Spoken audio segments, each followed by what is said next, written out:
Hey there, Gathering class. I believe we are live now. It is great to join you again for another week in Genesis.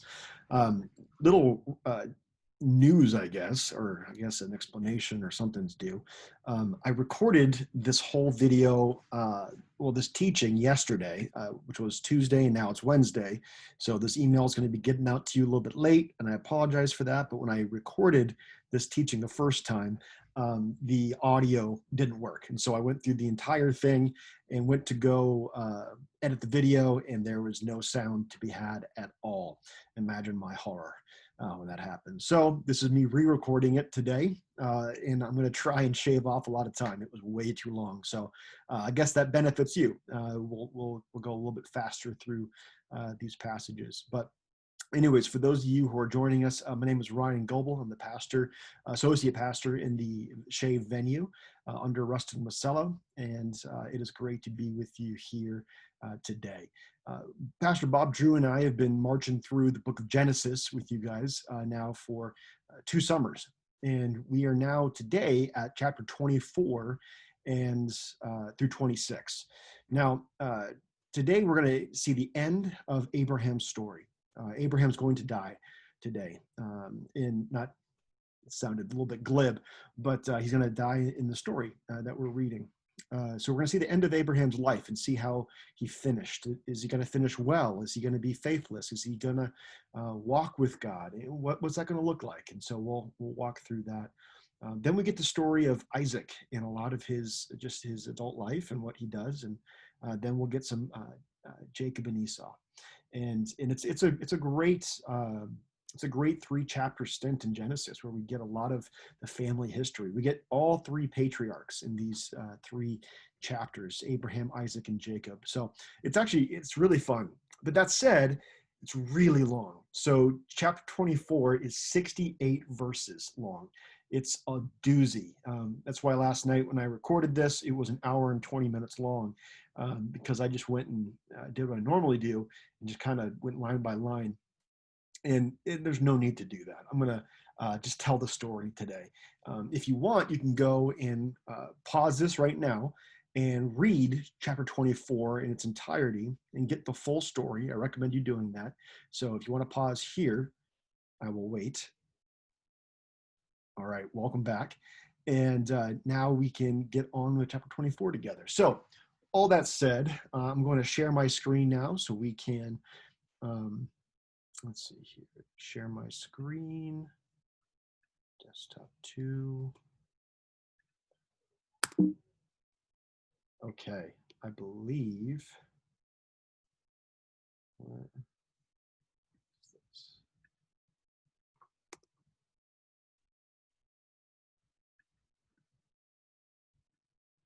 All right, there we go. Okay, so welcome to the gathering. This is our opening slide to welcome you here.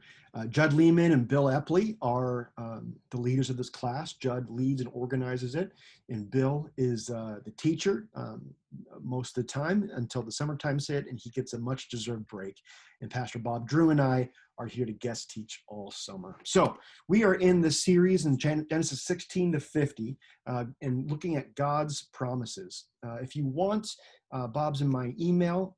You can get it right here, so you can pause, and there's both of our emails. And so looking at our 12-week theme, our 12-week theme is God's promise, faith through families. We've already seen Abraham take up the mantle of faith. Abraham is this first patriarch that God comes to, and Abraham has faith. It's counted to him as righteousness, and he walks with God. And what we see with Abraham is that he walks in a very roller coaster fashion with the Lord. Sometimes he's faithful, and sometimes he's not, and he is sinful, and he's very broken, just like you and I are. He's a very relatable character. He's not a superhero. Abraham's just a guy, and yet we see him walking with God his whole life and having faith in God his whole life. So today, again, Genesis 24 through 26, Abraham, Isaac, and Jacob. Well, before we get to the actual meat of chapter 24, you should have already read it if you paused and went and read it. But if not, this is the overview. So we're going to see Abraham go get a wife for his son, his firstborn son, Isaac. And Isaac is in need of a wife, because if the promise of a family and a nation is going to continue through Abraham's line, they have to keep having kids. They have to keep having sons to pass the name on to. And so the promise that God has given all relies on this moment. It's a very tense moment, and we should be gripped by it, because if they fail in procuring a wife for Isaac, this promise might not come to pass. Now, of course, we know God keeps his promises, and we'll see how he does that. But he's going to give a charge to his servant to find Isaac a wife, and he's going to send him back to his homeland. And the servant's going to go find Rebecca up in where Abraham comes from, where his family is from. And her brother Laban is going to, after some conversations, allow this marriage to happen. And then Isaac and she are going to be married. So that is the simple outline of a very long chapter, which is one long story. So let's hop right in. Genesis 24, 1 through 4. Now, Abraham was old, well advanced in years, and he's probably 140 years old at that point, because it's going to tell us later on that Isaac and Rebekah are married when Isaac is 40. And Abraham was 100 years old when Isaac was born. So that goes to say that he's 140 years old. So yeah, you can say well advanced in years. It says, and the Lord had blessed Abraham in all things like he had promised. And Abraham said to his servant, the oldest of his household, who had charge of all that Abraham had, put your hand under my thigh, that I may make you swear by the Lord, the God of heaven and the God of earth, that you will not take a wife for my son from the daughters of the Canaanites, among whom I dwell, but will go to my country and to my kindred and take a wife for my son Isaac. Briefly, putting one's hand under a thigh was a sign of a covenant or a sign of a promise that one would make. That's how they did it back then. Today, we have a notary sign a contract. Back then, you would put your hand under a thigh in some contracts or some agreements. And so that's what he has his servant do. And he's telling him, Isaac must have a wife, not from the people around us, but from my people. And he's keeping the promise of God clear in his mind, that from Abraham, all the families are going to be blessed. And so what he wants is a people from him, a people from his people, not from the Canaanites, Philistines. He wants it to be in his own family. So he has his servant go all the way up to Nahor, where Abraham is from, before he came down to Beersheba and down to the land of Gerar. Now, briefly, before we look at how far this is, Abraham's thinking about something. He's thinking about legacy, right? He's looking forward at making sure the promise of God continues. He knows that Isaac is 40. He knows that he has to find a wife and have children in order to have the promises of God continue. And so Abraham is very anxious, it sounds, to find Rebekah, or this young woman for Isaac. Now, he's thinking about legacy, and many of us in the gathering are thinking about legacy as well. You have children, and they may have children at this point, and you are looking at the next generations and seeing the ways that you are able now to pass on what you have spiritually, what you have emotionally, what you have in terms of lessons, and what you have physically and possessions. And you're looking to pass these on to worthy people. Let me say this. There's two ways to leave a legacy. The first way is to make a name for yourself, to leave your name on a building, to make sure that people speak about you well, and to have that legacy be about you. And while there's nothing wrong per se with having that kind of legacy where people speak of you and your name is remembered, I believe what Abraham here is doing is the better legacy, which is not thinking about himself, but thinking about the next generation and making sure that they are off on the right foot, that they are set off properly. So that's why he's going to get Isaac a wife and make sure that he can give everything to his son Isaac, so that he's set up for when Abraham dies. And so my first challenge to us today is, are you leaving the right legacy? Are you only consumed and convinced that you need to make sure people remember your name, remember your accomplishments, remember what you have done, or else you won't have mattered? Is that what you're consumed with? Or are you going to be consumed with setting the next generation up for success and for their walk with God and for the life before their God? Let me challenge you to adopt the second as your posture of legacy leaving, because in doing so, you'll actually also be remembered by the next generation. But with the first one, where you're all about yourself, um, no one will thrive because of you. They'll just remember you. And that's not a legacy worth leaving. A legacy worth leaving is where those who come after you thrive. So that's my challenge to us already is to look at how are we leaving that legacy, passing the baton. All right. So he says Abraham says to a servant to go to his home country. Well, let's look at this. It's roughly 450-mile journey. It's a very long journey from Beersheba to Nahor. And we're going to see that on this journey, he's going to need an entourage with him. He's going to take 10 camels and a whole lot of gear. And this is not going to be a day trip. This takes some time.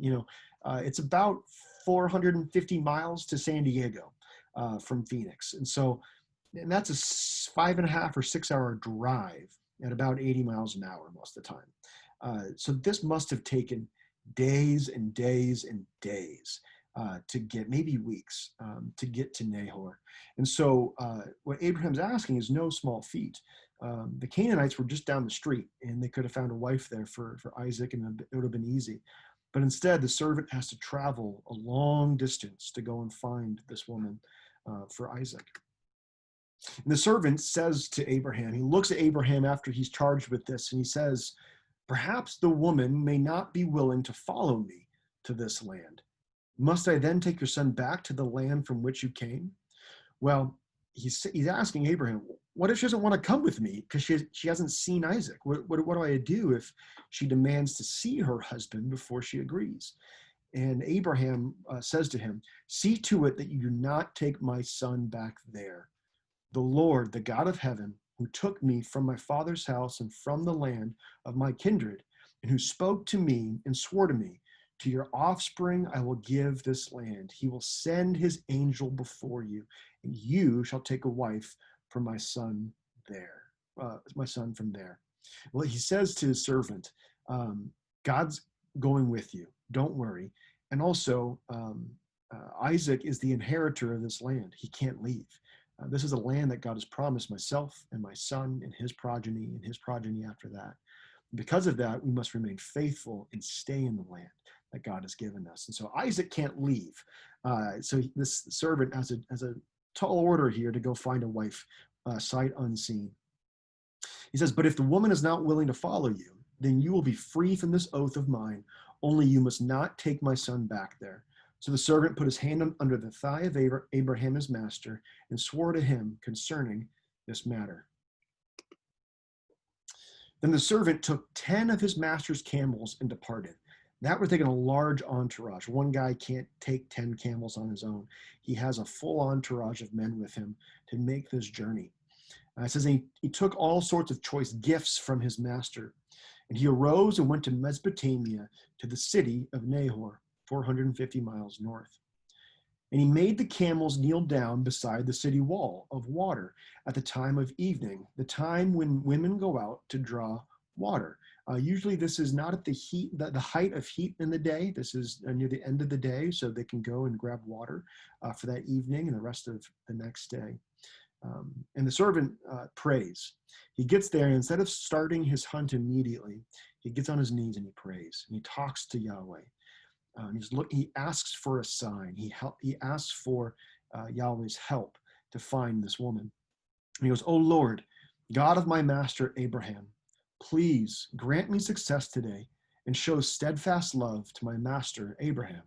Behold, I am standing by the spring of water, and the daughters of men of the city are coming out to draw water." Now here's the sign he asked for. "Let the young woman to whom I shall say, 'Please let down your jar that I may drink,' and who shall say, 'Drink, and I will water your camels,' let her be the one whom you have appointed for your servant Isaac. By this I shall know that you have shown steadfast love to my master. And so, because the servant trusts what Abraham says, that the angel of the Lord will go before him and will be with him to help on this journey, he uses that and he says, God, you're with me. So this is how I'm going to know. He couldn't get email from God. There wasn't a social media app for this. It was, God, you're going to show me this, or you're not. And yet, what he says is, I'm going to go ask a woman if I can drink from her jar, and if she asks me in return, can I water your camels? Then I know that's the woman. That's the sign that we're looking for. And what I love is that right after this, it says, before he had finished speaking, before he was even done with his prayer, God answers him.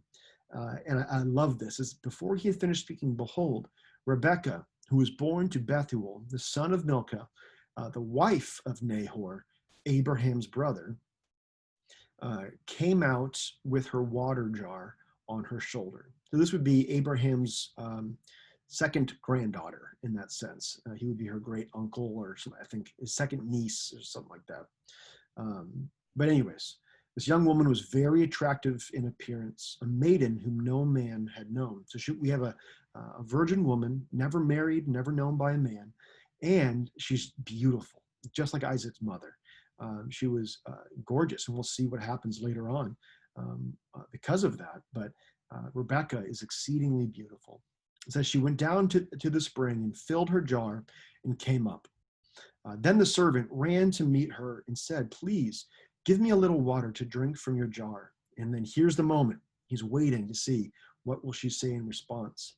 She said, drink, my lord. And she quickly let down her jar upon her hand and gave him a drink. When she had finished giving him a drink, she said, I will draw water for your camels also until they have finished drinking. By the way, 10 camels.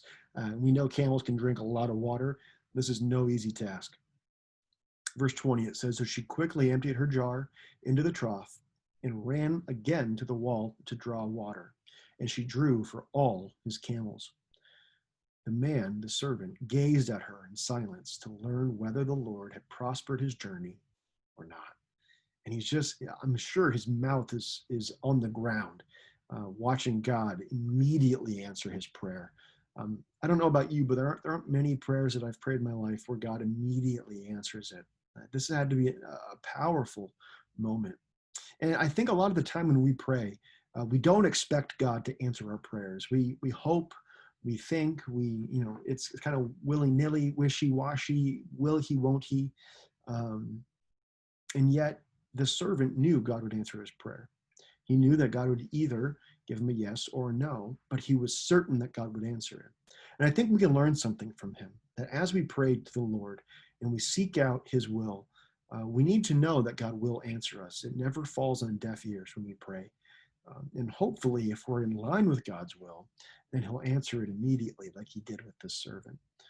But I think a lot of us need to remember that God answers our prayers. Sometimes it's not the way we want him to answer it, but he does answer our prayers. And I know for myself in this season where my wife and I are deeply desiring to have a baby, I've prayed many times, many days, for many years now for this to happen. And God hasn't answered our prayer yet. And so sometimes God doesn't answer prayers quickly. And other times he does. But I know that he will answer this prayer.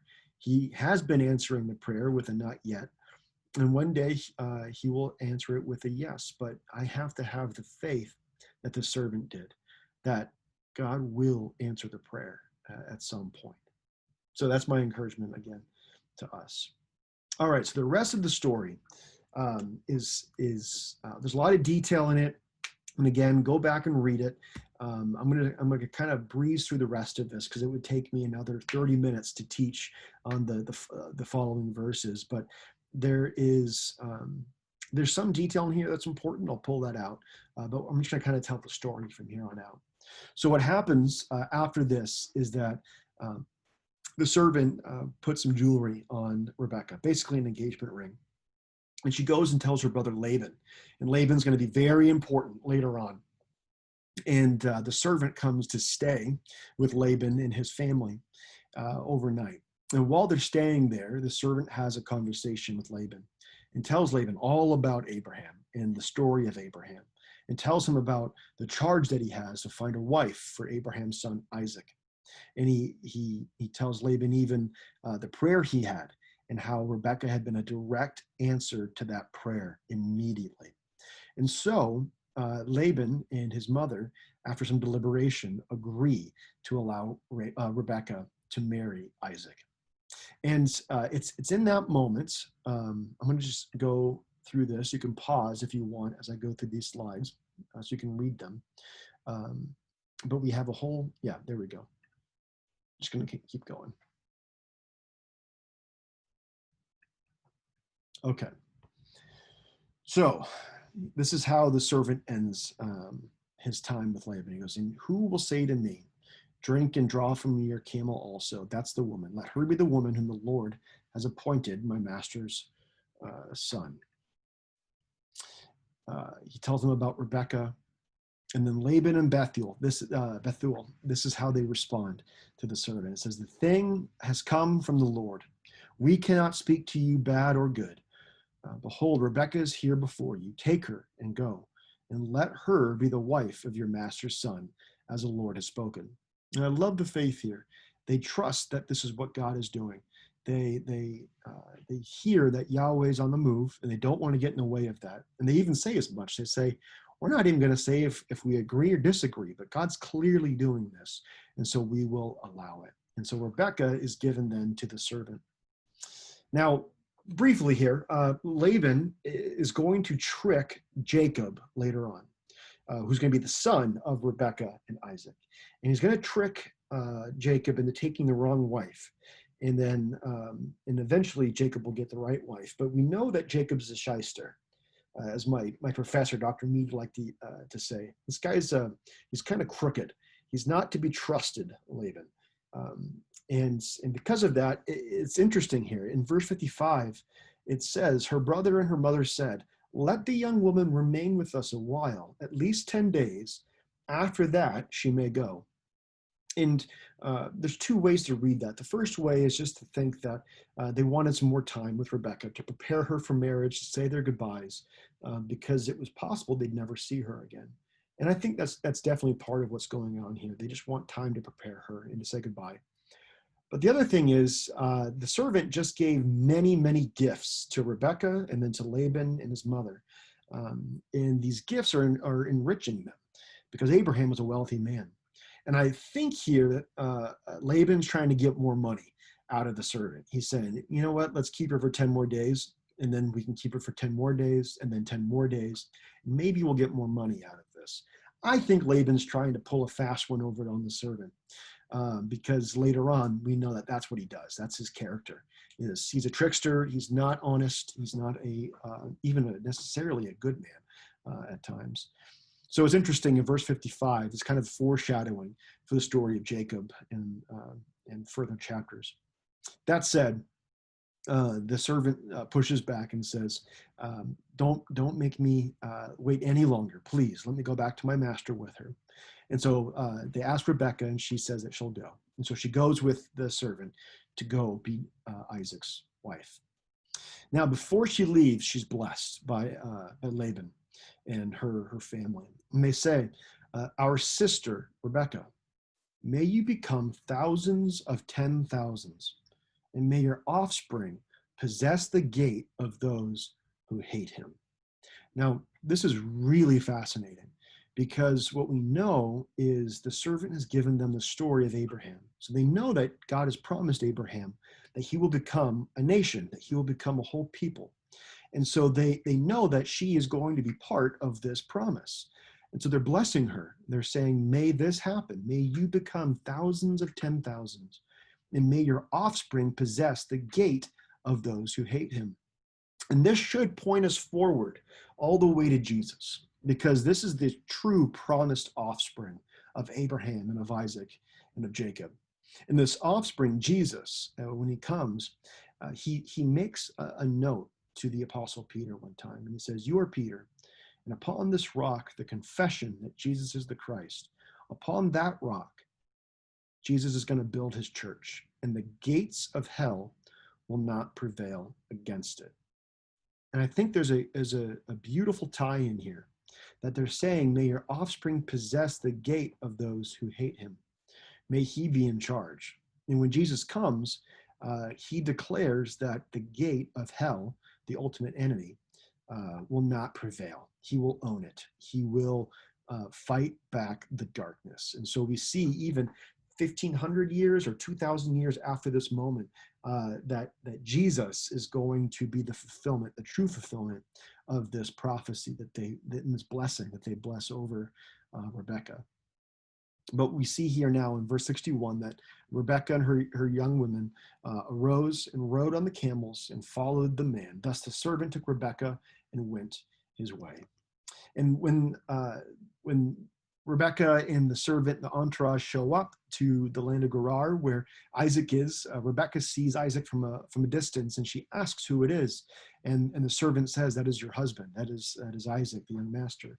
And so she gets off of the camel and she puts a veil on before she meets her husband. And the servant recounts the whole story to Isaac. And then Isaac, in faith, knowing that this is now his wife, it says in verse 67, Isaac brought her into the tent of Sarah, his mother, and took Rebekah, and she became his wife, and he loved her. So Isaac was comforted after his mother's death. It's beautiful. Isaac is tender in this moment. He's not upset that he doesn't get to pick his mate. He's not impatient. He's tender with Rebekah. And it says he takes her, she becomes his wife, and he loves her.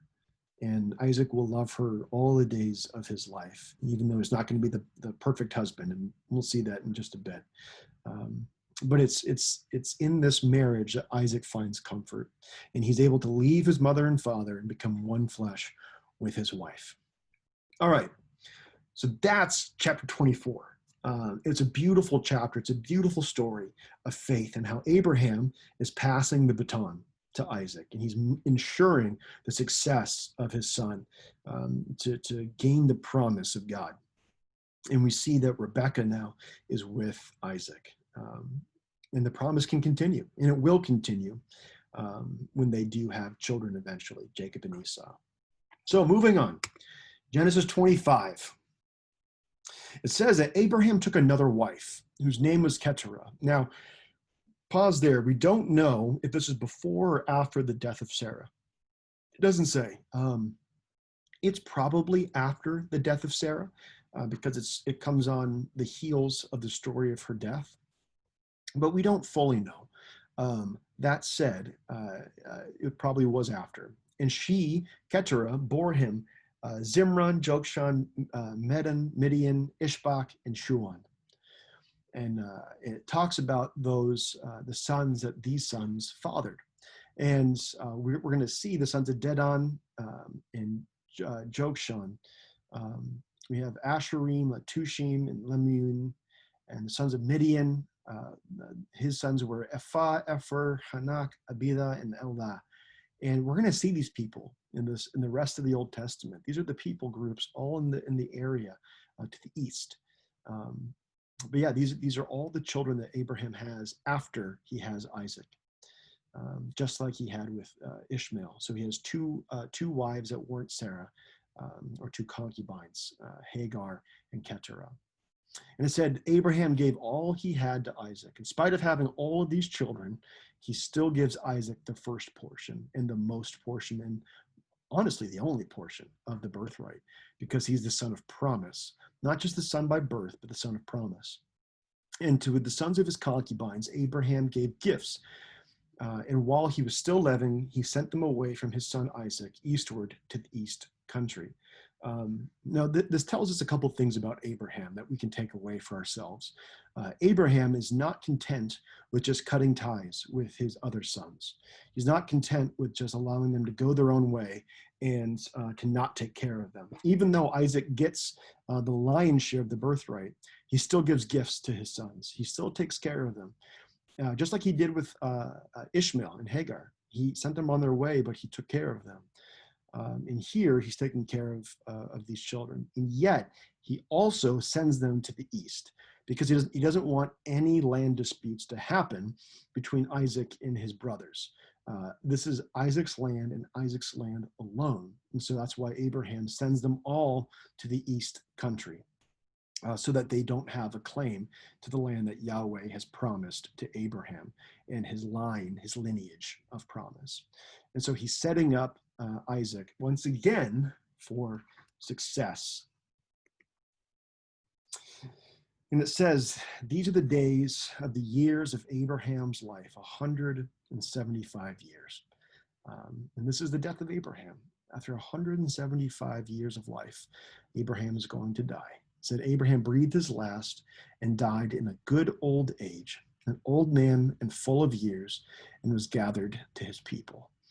And so we know that Abraham walked with the Lord. He was honorable, he was faithful, and he grew in faith all the days of his life. And it says Isaac and Ishmael, his sons, buried him in the cave at Machpelah, in the field of Ephron, the son of Zohar the Hittite, east of Mamre. The field, if you remember last week with what Pastor Bob taught, the field that Abraham purchased from the Hittites for Sarah's burial. And it said, there Abraham was buried with Sarah, his wife. After the death of Abraham, God blessed Isaac, and Isaac settled at Beer Lahai Roi. And we know that Abraham walked with God all the days of his life. And what's interesting is that his story didn't start until he was 73 years old, really. He was with his family and doing his own thing for many, many years. And then God calls him out of his homeland of Nahor. And we see that from ages 73 to 100, he's waiting for a son.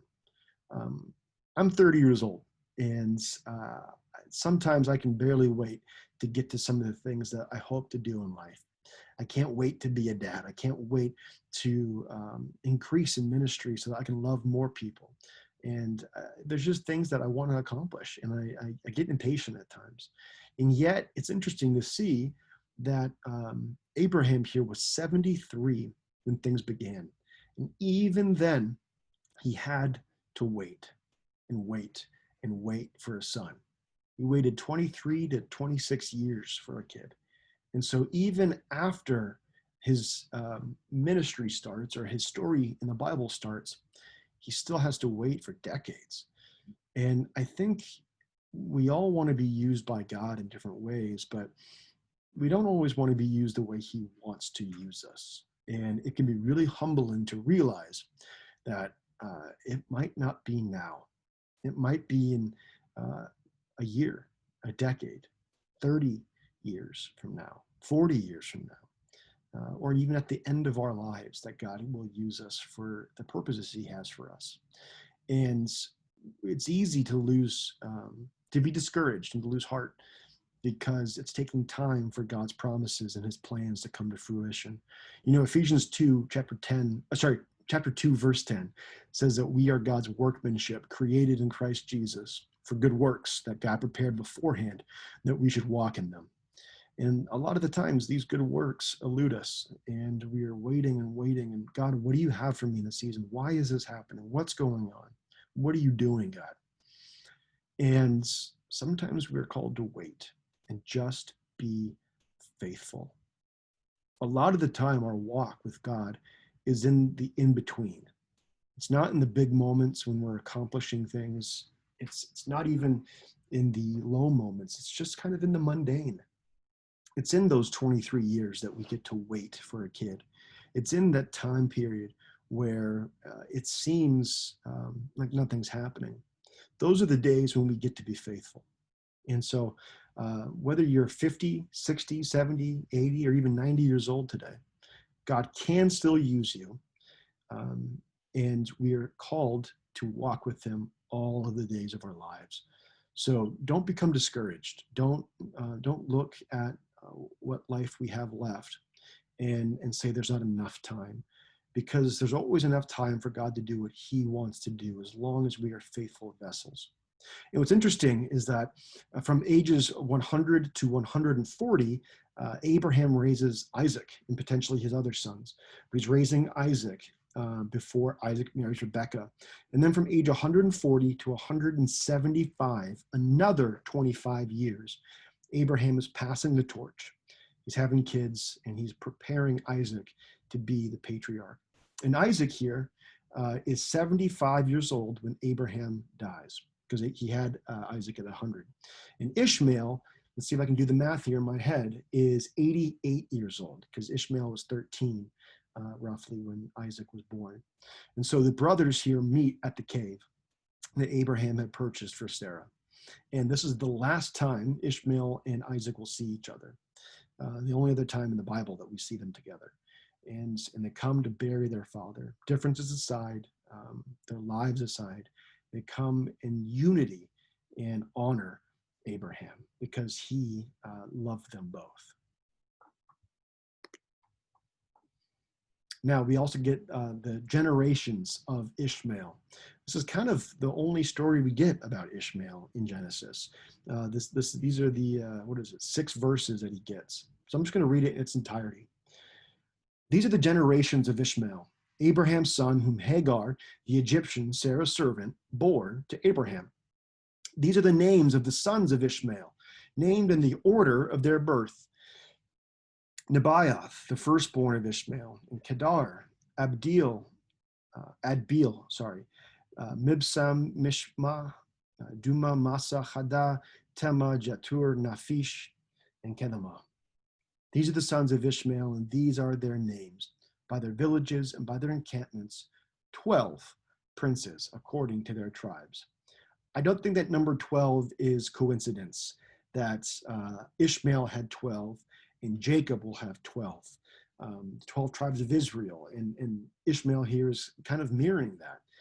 God did promise to Ishmael to make him into a nation. And so it's just fascinating to see that while the true promised line comes through the 12 tribes of Israel, of Jacob, Ishmael has his own 12 tribes, his own 12 princes. And these are the years of his life of Ishmael, verse 17, 137 years. He breathed his last and died and was gathered to his people. They settled from Havilah to Shur, which is opposite Egypt in the direction of Assyria. He settled over against all his kinsmen.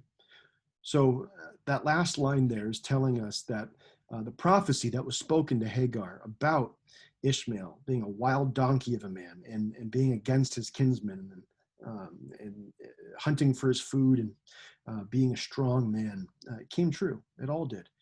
It also came true what God told Ishmael, that he would make him into a great and many nation people. And 12 nations come from him.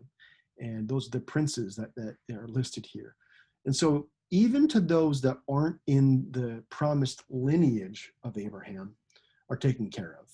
God takes care of those that are in his vicinity and are faithful. Ishmael's faithful. We know that he followed the covenant. He was circumcised. He probably worshiped Yahweh his whole life. He came to bury his father with his brother, and he became the patriarch of his own line, his own family. And while Jesus won't come from that line per se, he gets his own blessings as God had promised him. And so we'll probably see Ishmael in heaven. Interesting. He's probably going to be there because he was part of the promised people, the people of the covenant with Abraham. All right, now these are the generations of Isaac. We have the generations of Ishmael, Abraham's technically firstborn son, and now we have the generations of Isaac, Abraham's true firstborn son, the son of promise.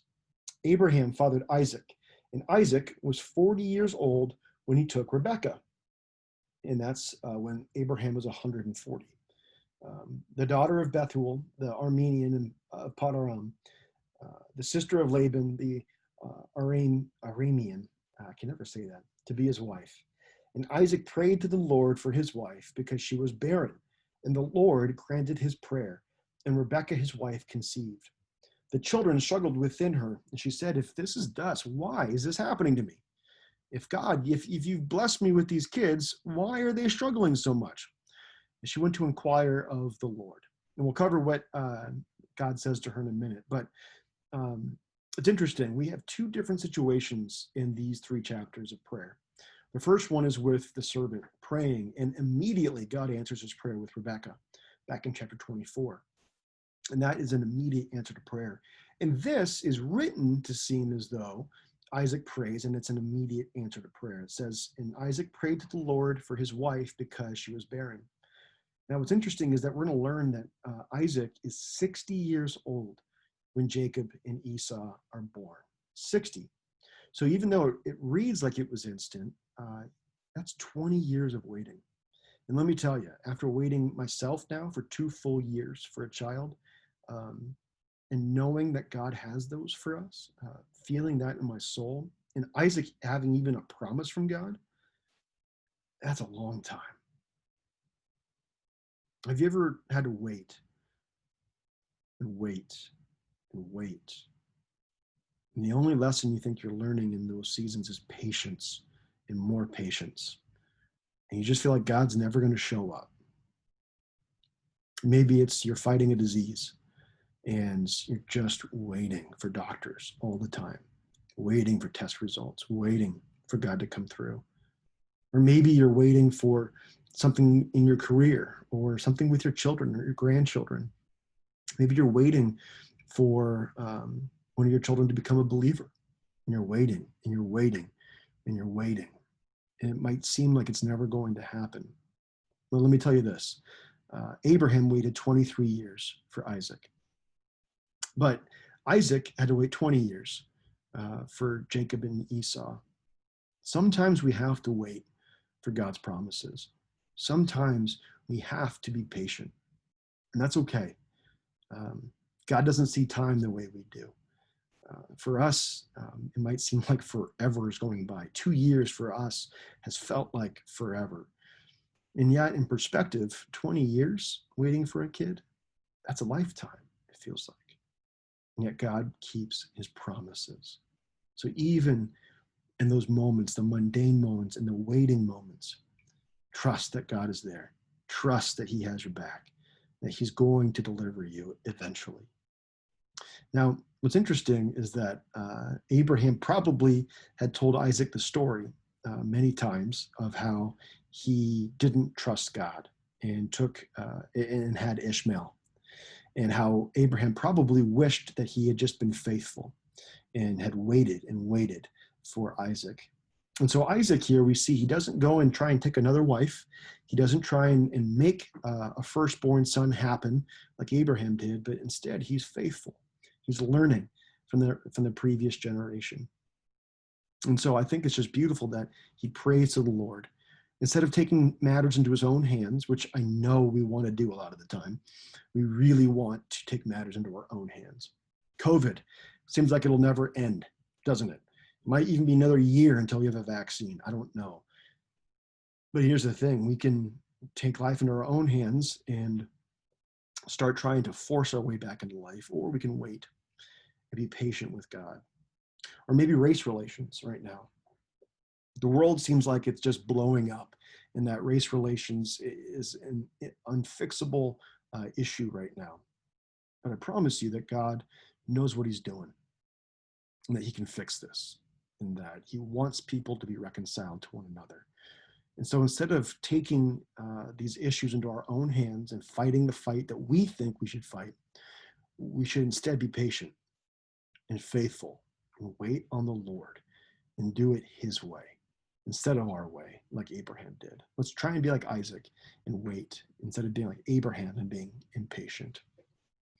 All right, so Rebecca has these 2 kids fighting inside of her as they're growing. And she's like, God, you gave me these kids. Why are they so rambunctious as they're growing? What's going on? And the Lord says, 2 nations are in your womb. 2 peoples from within you shall be divided. The one shall be stronger than the other. Esau will be stronger than Jacob. The older shall serve the younger, though. And so that means that Esau, who's going to be the older one, will serve Jacob. So God is saying from the very beginning, these 2 boys that are in your womb will never be at peace. There's going to be war between them. They will be divided. And yet, what's interesting here is that this phrase, "the older shall serve the younger," that was very foreign to that culture to believe that, because the firstborn always got all of the inheritance, and yet here God is saying the younger is the one that will be served by the older, not the other way around. What we see in Romans, the Apostle Paul kind of interprets this for us. Um, you can read the whole chapter as he's talking about the lineage of promise and the lineage of Abraham and the promised line that comes through Abraham, Isaac, and Jacob, down to the tribes of Israel, and now through Christ to us. He's talking about what it means to be a child of God. And he talks about this older serving the younger, and he interprets Genesis for us. He goes in verse 10, and not only so, but also when Rebekah had conceived children by one man, our forefather Isaac, though they were not yet born and had done nothing either good or bad, in order that God's purpose of election might continue, not because of works, but because of him who calls, she was told, the older will serve the younger. As it is written, Jacob I loved, but Esau I hated. And that's from Malachi 1, 2, and 3. The Jacob I loved and Esau I hated quote. What we see is that God is the one that gets to choose the line. When Abraham took things into his own hands, right? We were just talking about that. And he had Ishmael. He wasn't trusting God's promise. And he was trying to force this. Well, we here with these two new sons, God has chosen one, not the other. It's not the normal conventions of the world that get to work. We don't get to force God's hand. God is the one that moves and makes things happen. So God is using the second-born son as his promised vessel, as his promised lineage carrier. And so Paul even says here that that this promise of the older will serve the younger isn't based off of who Jacob and Esau would be. It wasn't based on their works, wasn't based on any of their pedigree, because they weren't even born yet. They had done nothing, and yet God had ordained this, because that's what God does. God gets to make the calls. It's his lineage, it's his line, it's his redeeming narrative. It's faith in God through these families. It's not normal families. These are families that God makes. And so God gets to choose. It's not anyone's choice but God's who is in his family and who gets to lead his family. And so that's what we see here, is that even in the beginning, back in Genesis, God is choosing his people, and he is making the path. And the path is probably one that no one would have chosen themselves, because it's the weaker path. He chooses David, the one that doesn't look like a king. He chooses Jesus, who doesn't look like a king, it says in Isaiah. He chooses Jacob, even though he's the second born. God is choosing those who are weak to shame the strong. And so that's a beautiful little thread that we have here going to the New Testament and looking forward to Jesus. All right. Now, when her days to give birth were completed, behold, this is the birth story, there were twins in her womb. The first came out red, all his body like a hairy cloak. I don't know about you, but I've never seen a hairy baby like this before. It must have been a sight to behold. And not just a hairy baby, but a red hairy baby. That must have been incredible to behold this wolf baby kind of thing. I love saying that. Anyways, they call his name Esau. Afterward, his brother came out and was with his hand holding Esau's heel. So his name was called Jacob. Isaac was 60 years old when she bore them. And so Abraham's still alive, by the way, because Abraham dies when Isaac is 75 years old. And so Abraham got to see his grandsons be born, which must have been just a beautiful day in his life. When the boys grew up, Esau was a skillful hunter, a man of the field, while Jacob was a quiet man dwelling in tents. Again, Esau is the one that you would normally choose to lead your family. He's the strong hunter type. And back then, he would have gotten stuff done. He was the guy you wanted. And yet Jacob, this quiet tent-dwelling man, he's an indoors guy, probably kind of like David, a bit more of a poet at heart and a cook. He's not the kind of guy you normally choose to lead a family. And it says that Isaac loved Esau because he's this man's man. He's the guy that he thought, this is going to be my firstborn, is Esau. And he was proud of his boy because he was strong. Well, uh, it also says, though, that Rebekah loved Jacob. And we're going to see how this turns out.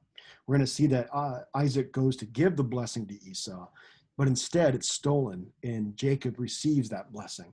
We'll see that in a couple chapters from now, and I think Pastor Bob will get to teach on that next week. One time when Jacob was cooking stew, and we don't know if they're 13, we don't know if they're 30 or 40 at this point. We don't know how old, but old enough for Esau to be in the fields hunting and for Jacob to be cooking. So it says, once when Jacob was cooking stew, Esau came in from the field, and he was exhausted. And Esau said to Jacob, let me eat some of that red stew, for I am exhausted. Therefore, his name was called Edom. And that's where the Edomites come from, is from Esau. And Edom means red, or it sounds like the Hebrew word red, because of the red stew, his red hair. So that's why he is Edom. And the Edomites come from him. Jacob said, and this is where Jacob is real sly here. Jacob is, he's also kind of a shyster, as Dr. Mead would say. He's not the most truthful man. He is sly. He's sharp. He's the guy that you want to play poker on your team, but not the guy you want to go up against in a business deal. He's the guy that's always going to come out on top because he's going to find the loophole. He'd have been a great lawyer back then, or today, I mean. So Jacob slyly says, okay, you can have the stew, but sell me your birthright right now. If you really want this stew and you don't want to die, give me your birthright. You're the firstborn. So sell yourself to me. Give me your birthright. Give me all of your inheritance.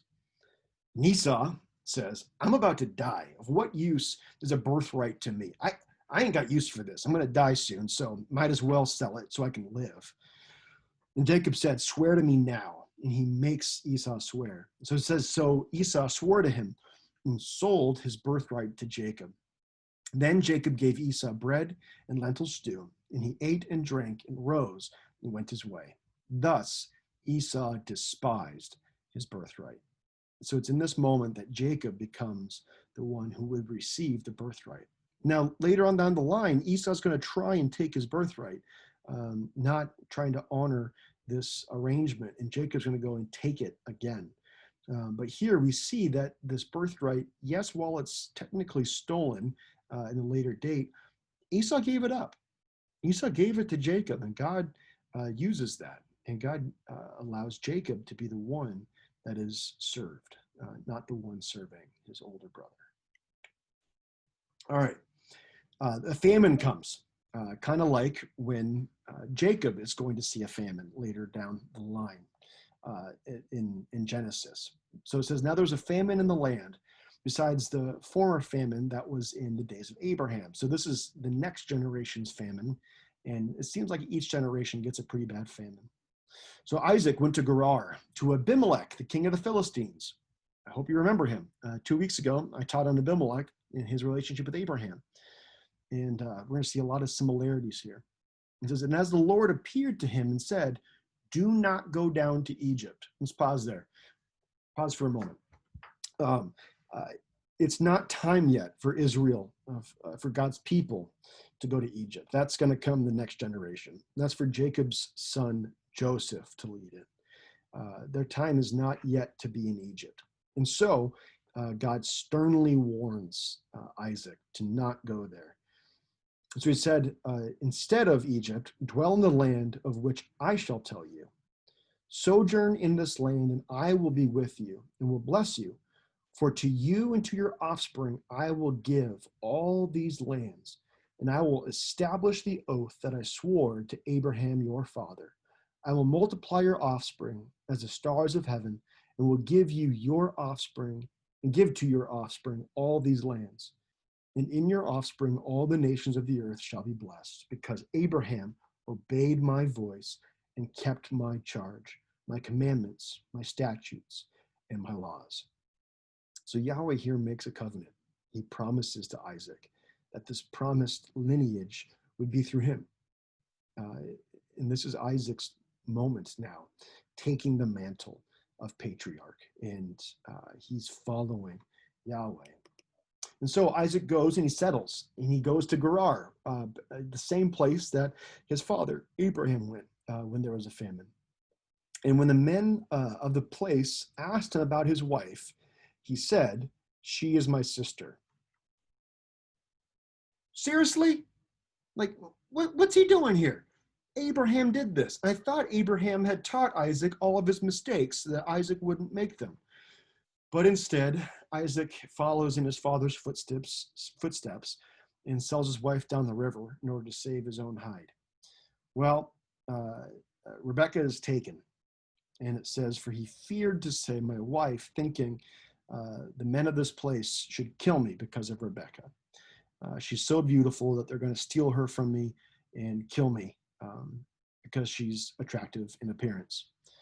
So he commits the same sin that Abraham does. He doesn't have faith in God to protect him. He instead tries to save his own hide.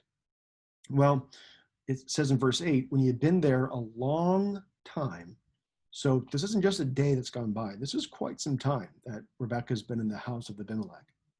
It says, Abimelech, the king of the Philistines, looked out of a window and saw Isaac laughing with Rebekah, his wife. Now, this isn't just, Isaac having a stand-up comedy routine and Rebekah laughing at all of his dumb jokes. He's like, well, that must be his wife. That's not what this means. This word for laughing is the same word that is used to describe what Ishmael does when Isaac is born and circumcised on the 8th day. This word laughing can mean a lot of different things. It can be an anger, warring, battling laughter of aggression. It can be laughing out of joy and comedy. It can be laughing in playfulness. It's a playing laugh. It could also be intimate and sexual. And so it was probably that one. It's probably an intimate, sexual, playful laugh that Abimelech sees. And so this is an intimate moment that Abimelech witnesses.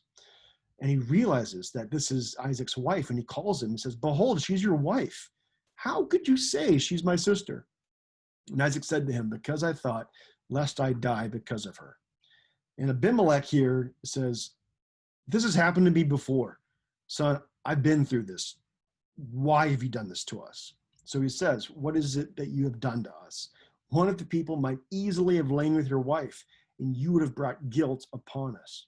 He remembered what happened with Abraham and how God came and said, "You are going to die, Abimelech, because you've taken another man's wife." So he's pretty perturbed, understandably so. And so Abimelech then warns all of his people, saying, "Whoever touches this man or his wife shall surely be put to death." He doesn't want to have anything to do with the mishandling of this couple. And it's funny to see Abimelech continuing to be faithful and to want to honor God and to not take what's not his. It's fascinating how the people not in God's lineage oftentimes are depicted as faithful, while God's people are depicted as unfaithful. And I think that rings true a lot for us. It's so easy as believers to get on our high horses and think that we're right with God, and yet how often do you act and do I act faithlessly? And I mean, for me, it seems daily where I need to refocus my efforts to follow God. It's hard if we're being honest, and so I don't blame Isaac. I wish he'd learned from his father's mistakes, but he follows in them nonetheless. Well, Isaac stays in the land of Gerar, and he sows in the land, and he reaps 100-fold. And the Lord blesses him. And so Isaac becomes fabulously wealthy. He grows into this large people group, and he's so large and strong and powerful that the people of the Philistines say, "Go away from us, for you are much mightier than we." And it seems, we'll see in a minute, that this was not a peaceful parting of ways. This was pretty intense kicking out of Isaac. So it says that he departed from where he encamped in the valley of Gerar and settled there. And just like his father Abraham had a land dispute with Abimelech and his people, Isaac is going to have a land dispute Now, again, this is important. It might just seem like a land issue to us, zoning rights and whatnot. Uh, but in the story, everything's at stake right here because the land belongs to Abraham and his descendants. Yahweh has already said, this is your land that I will give you. And so the fact that Isaac comes against people trying to say that this is their land, it's wildly important that he stands up and stands up for the land because God has given this to him. And what we see is that they come to a new well that they're able to dig and no one claims it. And Isaac says, this is where God has made room for us and we shall be fruitful in the land.